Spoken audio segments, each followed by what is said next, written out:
only a few words about me. I'm from Belgrade, Serbia. I'm software architect specializing in PHP-based applications. My coding addiction is financed by a company called Arbor Education.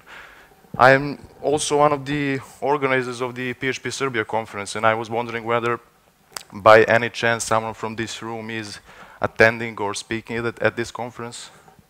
Oh, nice, only one person, but anyway, we sold out.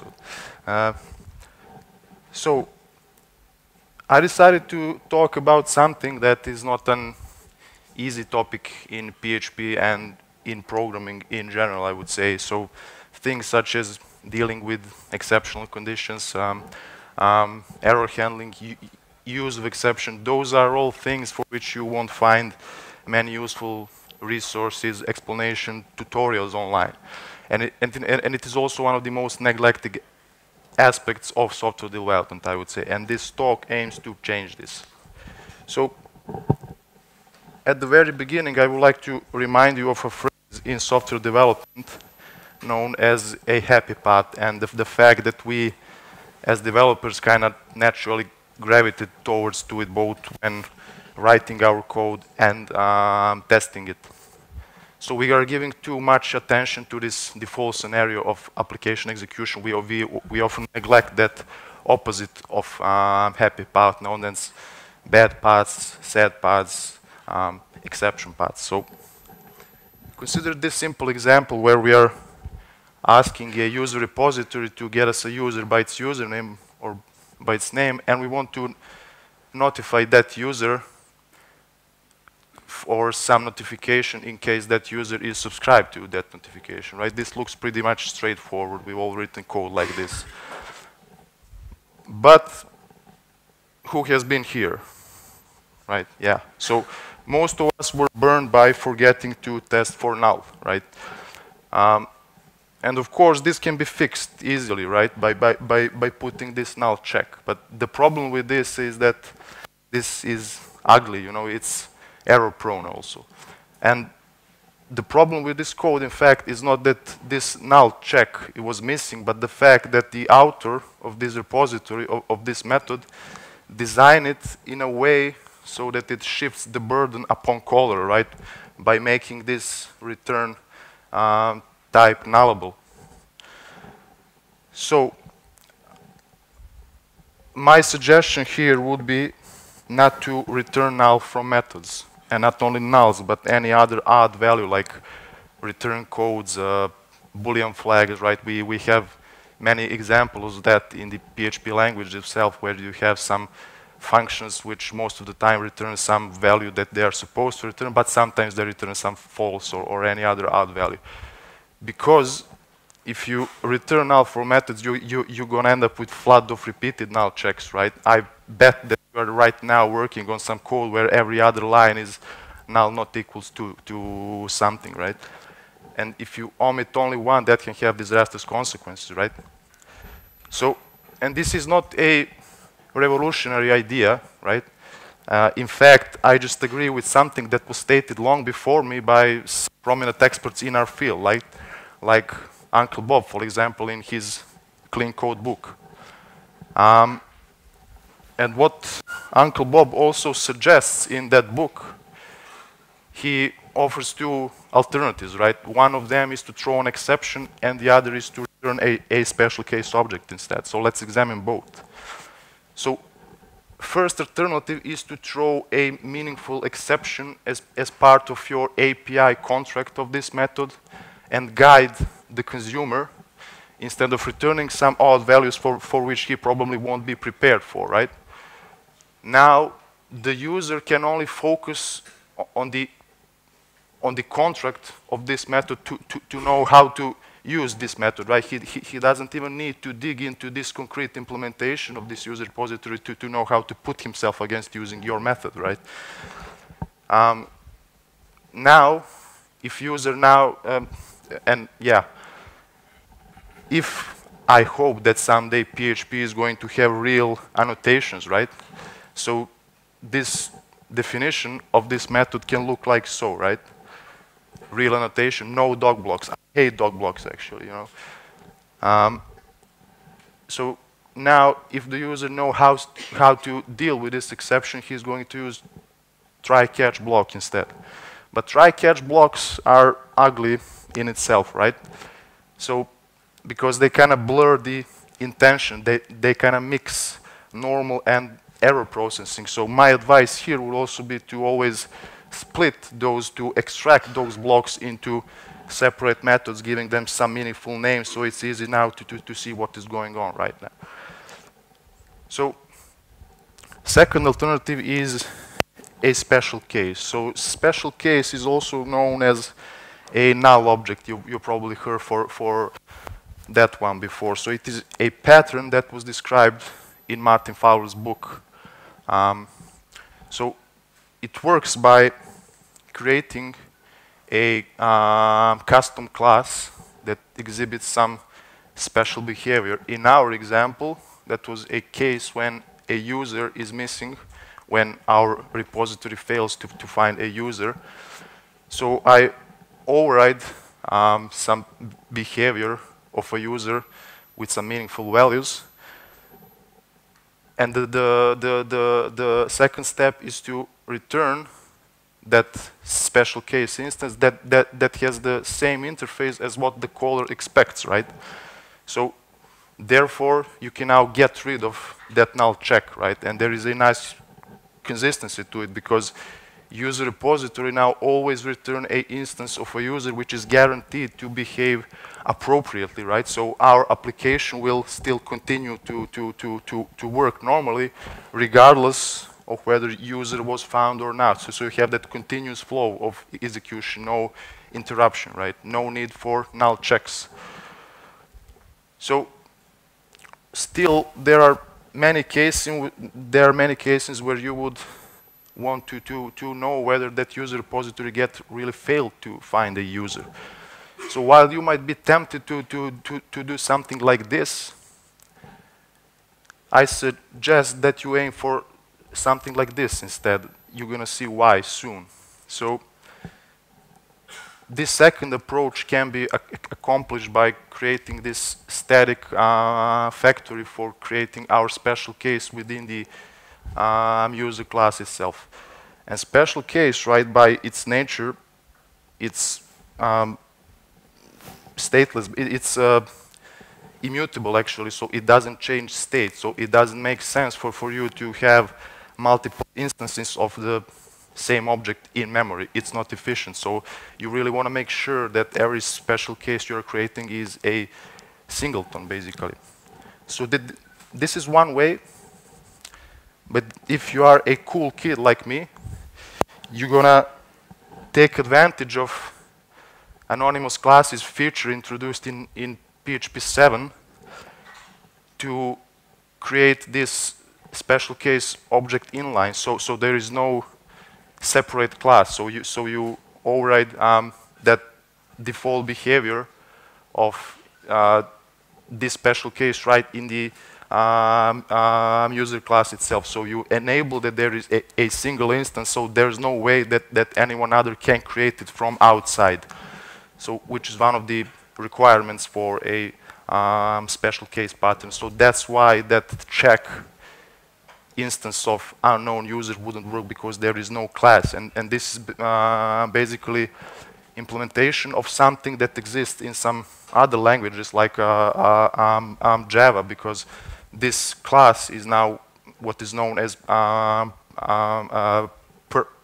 that's a private nested class, right? So Uncle Bob obviously hates nulls, right? Because he also has to say that returning null from methods is bad, but passing them into methods is much worse. And in PHP, passing null into methods is possible only if the code allows it, right? As in this example, where we have this order object that consists of a product that some customer is buying, and that order can have a optional discount, such as this one, which cuts the price by 50%.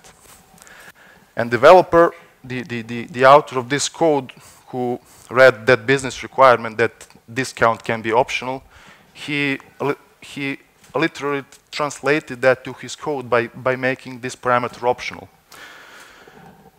Consequently, he needs to have this ugly null check, right, in method for calculating total order price. So this can be avoided by making this parameter non-optional, by making every parameter mandatory, right?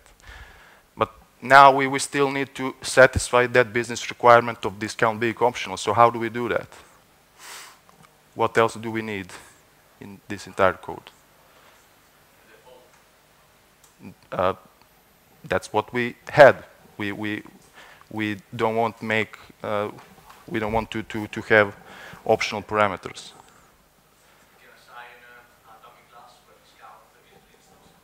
And how that's called? How that is called? That pattern that you just explained? Special case, right? So you create some special case that exhibits this default behavior that simply does nothing with this price. And now code even becomes more expressive, more readable. It's easy to see what is going on here, right? Order without any discount. I mean, this was a rather naive example to show you, to remind you actually of all those places where you might be having not one null check of this kind, but many, right? And to show you basically why having optional parameters in your code is bad. So now someone may be wondering whether you should use exception or special case. Like any other question in software development, the answer is it depends, right?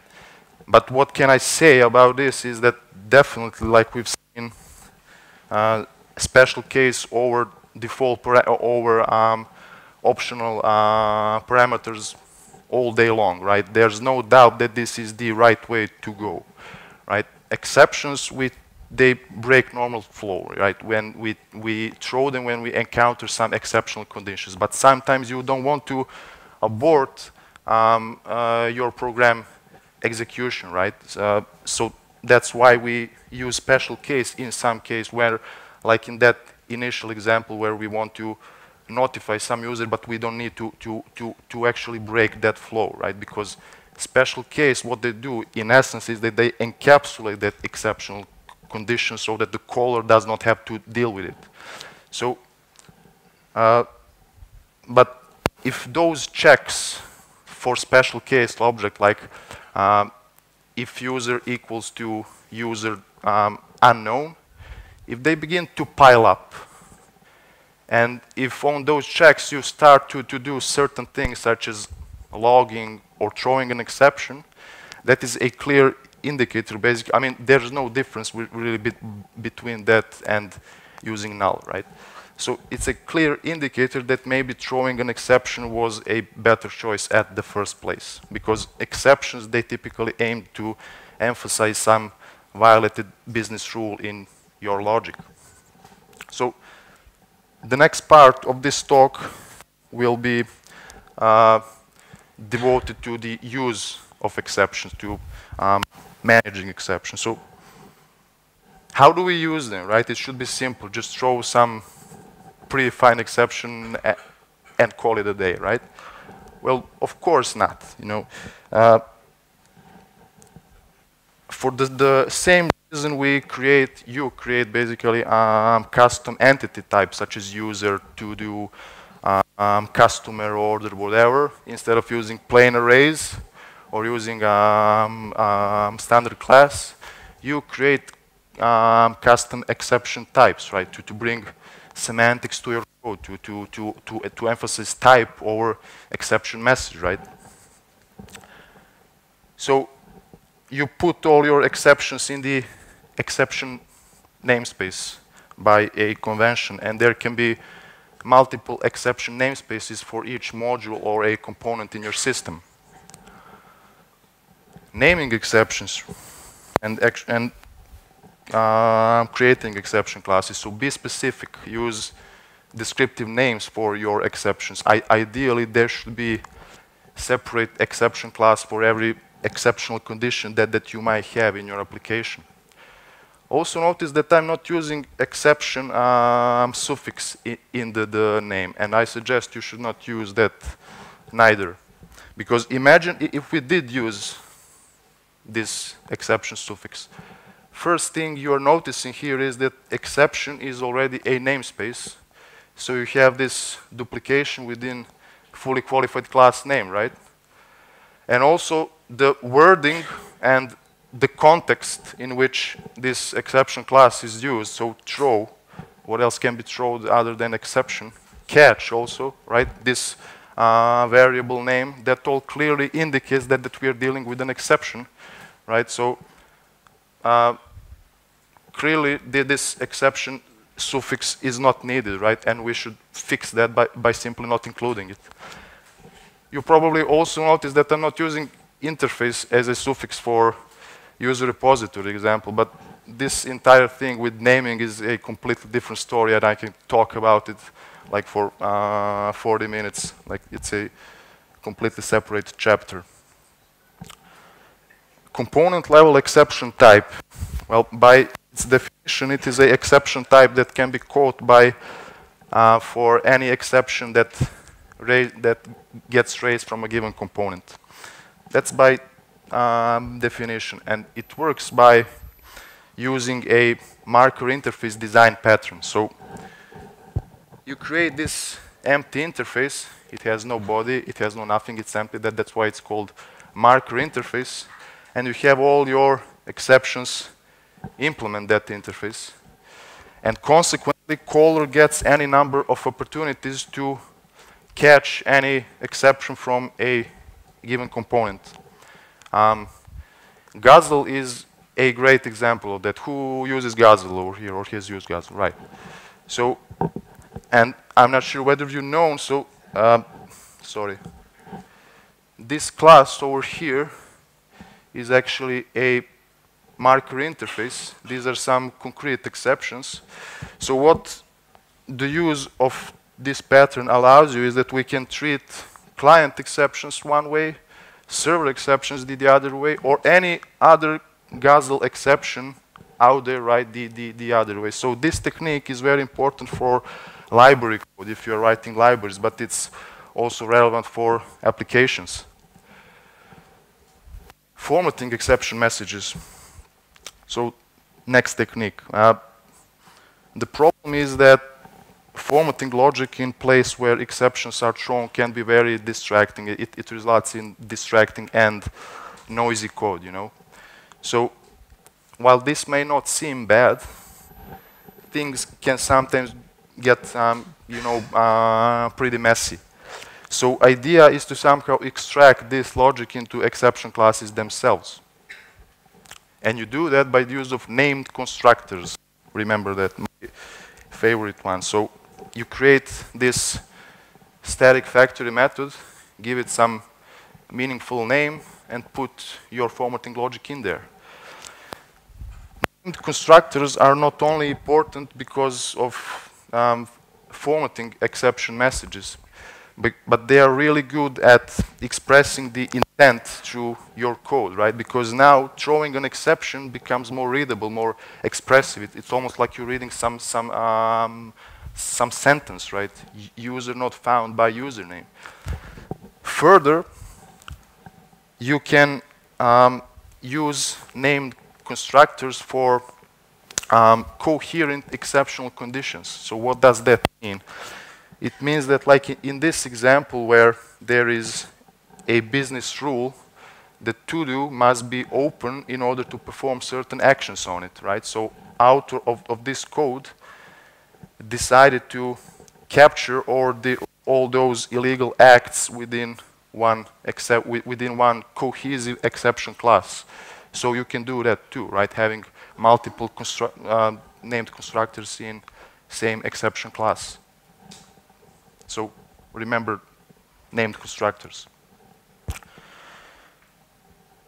When you throw some exception and you provide some additional information to it that describes, that gives some more information about the context that that happened, it is a good idea to allow easy access to that piece of information, like that username information. So what you do is that you simply capture, you preserve that username in the exception itself, and you expose it, right? It's very simple, but it's very useful, right? Because someone might be interested in that username, and you don't want that person having to parse this exception message in search for username, so you expose it, basically. Exception wrapping. Idea here is that your top-level components should have no idea of, should not know basically anything about exceptions that are thrown by your lower-level components. So ideally, every exception that gets raised from as a result of using your code should be at the proper level of abstraction. So for instance, if you're building some SDK, some gateway for some API client, right? And you're using Guzzle under the hood. You should really not let Guzzle exceptions propagate out of your code, right? Your consumer should really not have the idea that you're using Guzzle at all. You should really hide that implementation details so that you can perform changes to your code without affecting caller code. So you wrap that Guzzle exception into some more meaningful exception. And it's not only about wrapping, but because this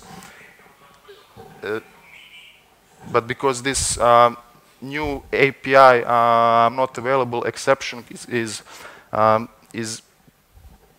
basically sending more. It's more appropriate for the type of operation that the caller has performed. So instead of caller having to deal with something, HTTP connection failed at port 80, right? You provide him something more meaningful for that type of operation, which is API is not available, but because that's what you are building right now. And what you also need to do, what is very important here, is that you preserve that previous error when you wrap it, right? So that when you log this exception somewhere, you have the information of what really went wrong in the stack trace, right? So this part is really important. So these were like the key best practices around the use of exceptions. And the one I would really like you to take home with you and start using it tomorrow, or on Monday actually, is this named constructors technique, right? I'm not sure how many of you have used at least one of these techniques. Many of you. And how many of you has used all of these techniques? Okay. Yeah, so if you are a software architect, you know, building maintainable applications, exceptions are also inevitable and equal part of your architecture, right? So you should really treat them with care, like you treat any other code in your application. Okay, and so now that we know how to use exceptions, let's see how do we handle errors and exceptions in the process of responding and recovering from exceptional conditions. You just take some water.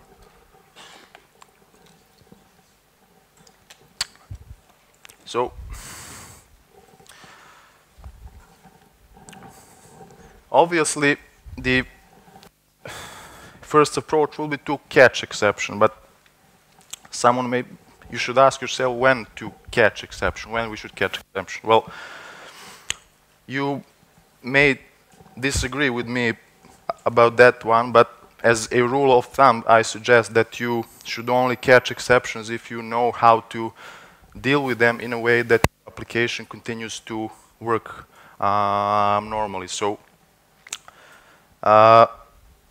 my idea with this is that your code, your domain logic should openly raise exceptions that will eventually get caught and processed by some global central error handler, right?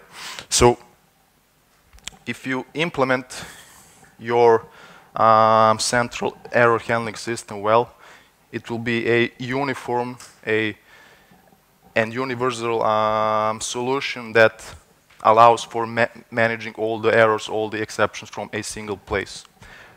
However, there are, of course, many challenges in designing good, robust, solid central error handling system.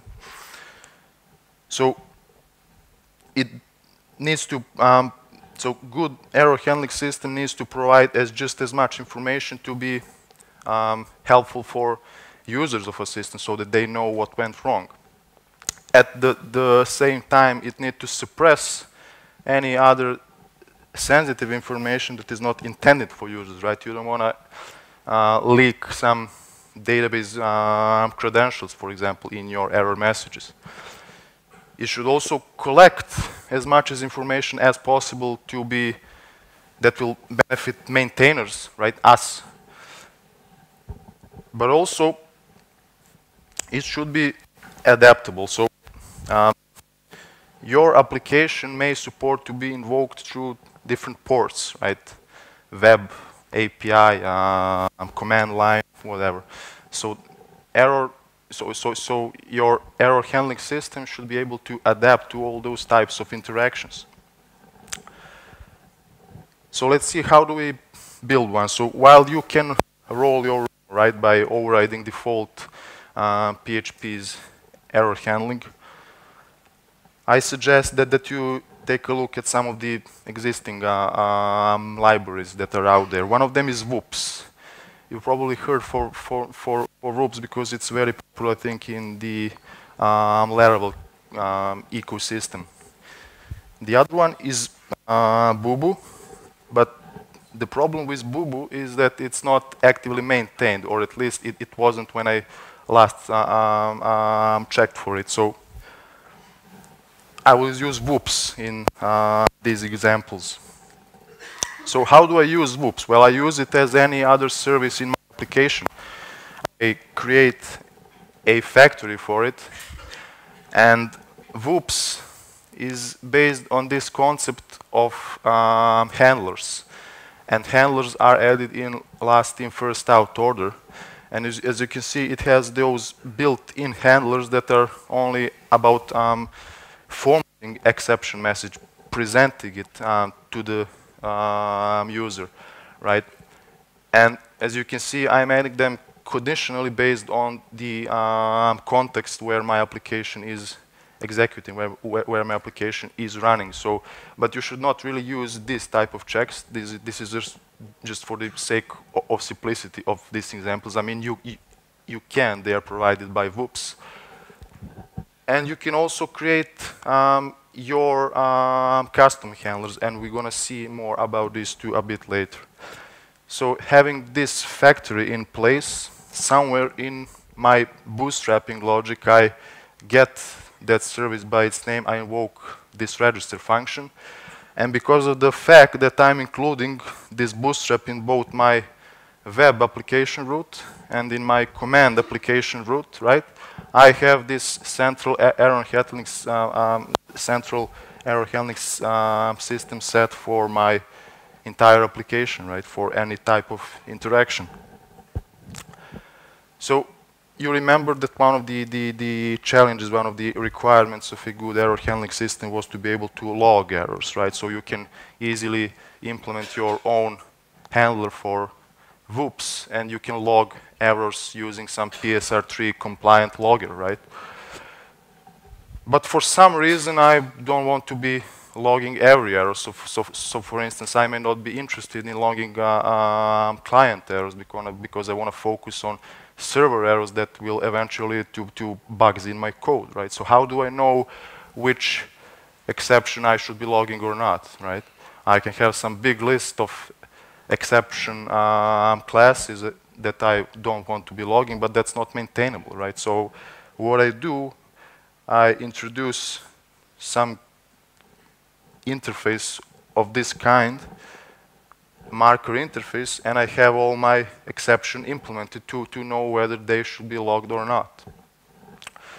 Also, setting appropriate HTTP status code is very important for APIs, right? You should respond with meaningful HTTP status code. So again, how do you know which exception maps to which HTTP status code? Yeah, you can have some big map of exception names and code, but again, that's not maintainable. I'm always going for a dynamic solution. So I'm introducing this interface that all my exceptions can optionally implement to provide information about a HTTP status code that relate to that exception.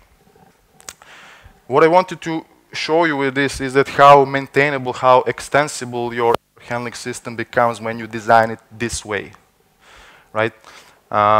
If you need to do some extra processing of some exception, no problem, just push a new handler onto that stack. New exception is added to your system, right? No need to change your error handling system at all. Just implement those interfaces you've introduced in your error handling system, right? So, in other words, error handling system designed this way conforms to the open close principle, letter O of solid. So last but not least, of course, don't forget to test your exceptions to make sure that your application behaves appropriately, that it works appropriately on exceptional conditions. So PHPUNIT provides this handy expect exception method that you put before acting on a object that you are testing. But notice that this assertion is actually before the line where you act on object that you are testing, and that violates this this pattern for arranging and formatting test code. Who has heard of this pattern? Arrange, act, assert. Yeah. So even if you didn't heard for this pattern, your code, your test code follows it most of the time, right? So you first initialize your object that you're testing, then you perform some actions on it, and then you verify outcomes. And the use of that expect exception utility provided by PHPUNIT kind of violates this pattern. And how I do that, I mean, how I test my exceptions is that I really believe that all my test code should look the same as any example in my documentation, right?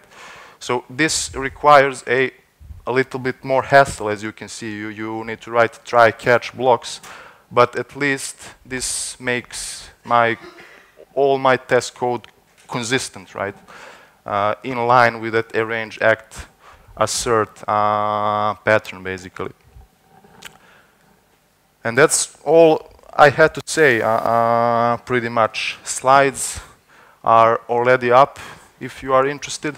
They are on Joined-in. And that being said, I would really appreciate if you rate my talk at Joined-in, and not only to rate it, but please leave me some feedback so that I can make this presentation better. Thank you.